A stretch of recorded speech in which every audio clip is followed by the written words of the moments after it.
الحمد لله رب العالمين والصلاة والسلام على رسول الله محمد وآله وصحبه أجمعين. Esselamu Aleyküm ve Rahmetullahi ve Berekatuhu. Peygamberimiz Aleyhisselam aytgan bir hadisinde, yani şu Suyuti Hazretlerinin Cami-ü Sagir jiyintığında sahih hadislerinden men teşebbehe bil kavmi bi kavmin huve minhum. Yani bir kişi birer türlü kavmga uşarga tırışsa ol şulardan sanalırdı. Yani eğer de bir kişi mümin Müslüman kavminden başka bulgan, başka türlü, nindedir başka inanışta, yani din bilen Hristiyan mı, yaki Yahudiler mi, Nasaralar mı, yaki başka türlü Mecusiler mi, yaki dinden jirak bulgan kavmga mı, yaki nindedir bir özüne bir nindedir ayteginde bir filosofiyaga iyerip ketken, yaki türlü şey bir kavmga oşap, olarga ihlas koңilden мәхәббәт tutup yürüyken, olarga oşarga tırışıp yürüyken, ul vakıtta kıyamette kubarılganda olar bilen birge kubarılırdı. Peygamberimiz Aleyhisselam aytdı. Yani mümin Müslümanlardan bulmaz. Peygamberimiz Aleyhisselam bilen birge bir safta, müminler Müslümanlar bilen bir safta bulmaz, şu kavm bilen bulur. Yani galimler, ulemeler bu hadisini şerh kılgan vakitte nerse deyler. Yani şu kişi eğer de ihlas koңilden, onların işlerine, onların itikatlarına, onların tışkı kıyafetlerine, onların guruf gadetlerine iyerip şunu ütep yürüy turgan bolsa, onlardan bulurdu. Dağın bir hadisi var, olda bolsa bir hatının oğlanı şu hatının dininde bulur degen bir hadisi de var. Yani anı da kisetip koya Peygamberimiz Aleyhisselam. Üylengen vakitte da mümin Müslümanlardan bulsun hatınlarımız. Çünkü anası terbiyeleyecek.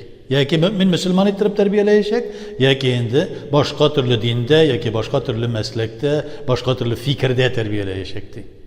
Bir sak buluguzdu. Bugünkü gündeki mesela, bugünkü gündeki bir doğru kile turgan hadis. Men teşebbehe bi kavmin huve minhum. Bir kişi bir kavmga uşarga tırışsa, şularının guruf gadetlerin, şularının inanuların, yaki şularının nedir bir yolların, kiyimlerin, tışkı kıyafetlerin, şuşla yürüyken, kiyinip nitip, olar kibik kılanıp yürüyken, Allah saklasın, ölüp gitkende, bu dünyadan gitkende Allah subhanahu wa ta'ala aşığı bulup, şuşa iyerip kılanıp yürüyen kavmga uşap gider. Bir korkunç nerse. Görəbiz ki, qaybirləri bugün qarıysın da olanda, elle ol Müslüman kişisi var, elle ol Müslüman tügül. O mümmendeki qaybir vakit, eğer desin, nedir bir cinayetçiler, nedir bir kişiye hücum etettirgan, kişi ötürüşçiler kebik deyip aytegende, ya ki mümin Müslümanlara karşı bulgan, onlarını yaratmaytırgan, onlara karşı bir nedir onlar yürüytürgan kişilerin kıyafetine girdin ise mesela, o vakitte vefat bulup gittin ise sen şulardan bulursan. Onu görəbiz bit, eller indi rəvişdə. Hatta indi qaybirləri jeykinlərində görəbiz. Jigit kişi bara maykadan, şortadan, kürek kadarık sakal, başta Fidel Castro'nun komünistler kiyatirgan zamanasında şunun bilen Kuba'nın komünistleri, kurseteler yüzlerinin komünistlarların şu Fidel'ki degen tegi. Başta nedir beyzbolka kiygen. Kim bu? Şul kıyafetlen meşte kirabit alın. Ayakların kıybulağa taba suzup, joklap yata gırlap. Birer söz eytesin de, o domallahı deyip kışkıra başlay. Elbette bu domallahı, bu dom şeytanı tügül. Meşitler Allah Teala'nın yurtu. Bunda Allah Teala'dan başka nerse zikir etilmiyor. Şuna göre özünün tışkı kıyafetini silevünden, eğer de sen şu sügünü sözlerin bugünkünde nedir dini terminolojini kullanıp Subhanallah deyip, Estağfirullah deyip şu sügünü revişinde kullanasın iken senin nindi ayırman var. Estağfirullah sözü Allah-u Teala'dan tübençilik bilen korkup titrep tirilep pişip gafur sıravını anlattı.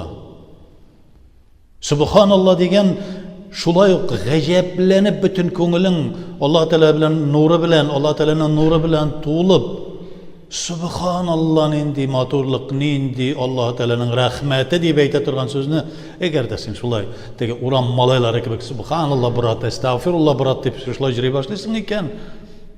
Хәтта шундый теге урысча пошли брат намазнем дип.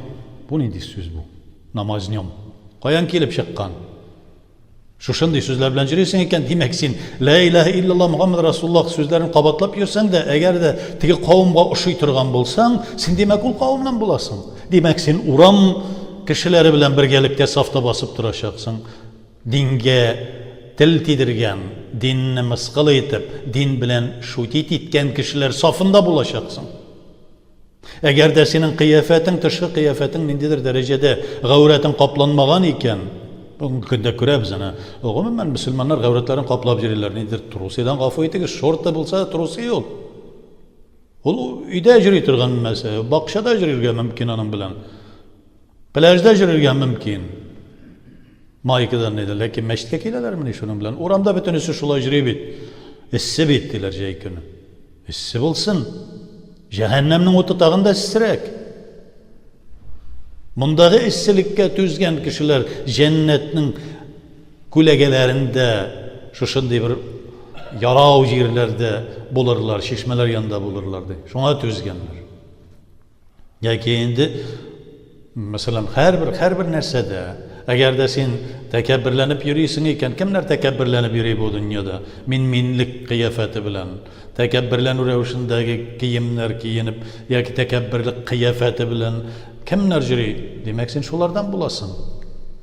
Әгәр дә мөмин мөселманнар белән булырга теләсәң, Пәйгамбәрбез саллаллаһу Мухаммадун Расулуллаһ, Пәйгамбәр Аллаһ Тәгаләнең илчесе саллаллаһу алейхи ва саллям ди Коръәни Кәримдә.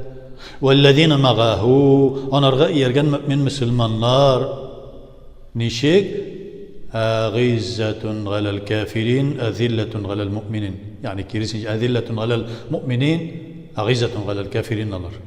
Алар мөмин мөселманнар каршысында, Аллаһ Тәгаләне санлаган кешеләр каршысында түбәнчелекле. Шул кадәр ихтирам итәләр. Бер кафирлек күрсәләр, алар шул кафирлеккә җирәнеп карыйлар. Ул кафирлектән качалар.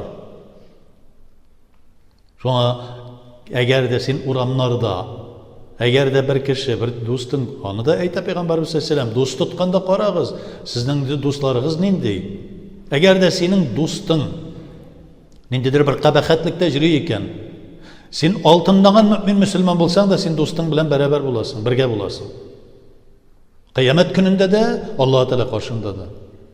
Әгәр дә ул дустың ичкече, ул дустың Аллаһ Тәгаләне сүгә икән, ул дустың мөселманнарга тел тидерә икән, ул дустың ничек тә булса ислам динен мыскыл итә икән, син аның белән һаман дус булып йөрисең икән дә, синең мөселманлыгың шуның кадәр генә. Ни өчен? Чөнки син шуңа риза булдың. Пәйгамбәрбез саллаллаһу алейхи Җәбраил галәйһиссәлам турындагы бер хәдисен искә төшерергә кирәк. Анысы да Сахих Бухарийда килә. Бер кавымны, бер карияне юк итәргә җибәргән вакытта Җәбраил галәйһиссәламгә, Җәбраил галәйһиссәлам әйтә, анда бер кеше бар ди. Шул кадәр итәгатьле сиңа, я Раббым, шул кадәр башын сәҗдәдән айырмый, менә шунардан башлады. Аллаһ Тәгалә әйтә. Ник? Тегеләрнең кабахәтлекләренә риза булып, шуларга ярып, аларга каршы дәшмәде ди. Туктатмады. Алардан качмады. Шуңа күрә утырмагыз юллар üstlərində, әгәр boş сүзләр сөйли торган җирләрдә утырмагыз. Ниндидер кабахәтлек кылына торган, нинди планлаштыра торган кешеләр белән бергәләшеп утырмагыз, аннан кайчыгыз, бурылып утырыгыз, хәтта Аллаһ Тәгаләне зикр итә башлаганча кадәр аларга якынаймагыз дигән Коръәннең аяты бар. Ни өчен? Шул вакытта Аллаһ Тәгаләнең газабы төшәр дә, син дә шулар белән бергә газапка эләгерсең ди. Бер кавымга әгәр син ничек кенә ихтирам итсәң дә, бер кавымга ошарга тырышсаң, бүгенге көндә ул кавымнан китәрсең. Алла сакласын. Әгәр тышкы кыяфәт белән, сөйләшүләрең белән, киемнәрең белән, хәтта аларның мыскыл иткәннәренә риза булып торуларың белән, мөмин мөселманнарның санламаулары белән булган кешеләр янында аларга ошарга тырышып йөрисең икән, димәк син дә шулардан.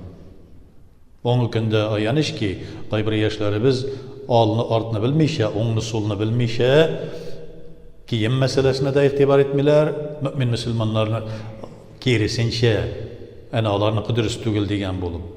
Мөмин мөселманнарның ниндидер бер зикр тәсбихтә булсалар, акылана инде дигән формада әйткән сүзләре. Яки әдәплелеккә чакырган вакытта бу әдәп булай булырга тиеш түгел, әдәпсезлекне әдәп иттереп күтәрә торган яшьләребез бар. Бу эшләрне кемнән өйрәнәләр? Исламга каршы булган, мөмин мөселманнарга каршы булган, гомумән кешелек дөньясына каршы булган кешеләргәдән өйрәнәләр дә алар кебек кыланып йөриләр. Бик аяныч хәлләр. Бик аяныч. Алла сакласын. Төзәлеп, үзебезне төзәтеп калырга кирәк бу мәсьәләләрдән. Бигрәк тә бүгенге көндәге шушы исламда яңа аяк баскан кешеләргә әйтә торган сүз. Әнә ул төбәнчелекләрне, диндән наклыкны олылардан өйрәнергә кирәк. Абыстайлар булсын, абзыйлар булсын, шушы олыларыбыздан, картлар, карчыкларыбыздан өйрәнергә кирәк. Алар шушы элеккегеләрдән күреп, ничек булырга тиешлеген нык иттереп саклап киләләр бүгенге көндә. Аллаһның рәхмәте яусын һәрберебезгә дә. Аллаһ Субханаһу ва Тааля һәрберебездән дә разый булсын. Раббана атина фид дунья хасанатан ва фил ахирати хасанатан ва қина азабнар.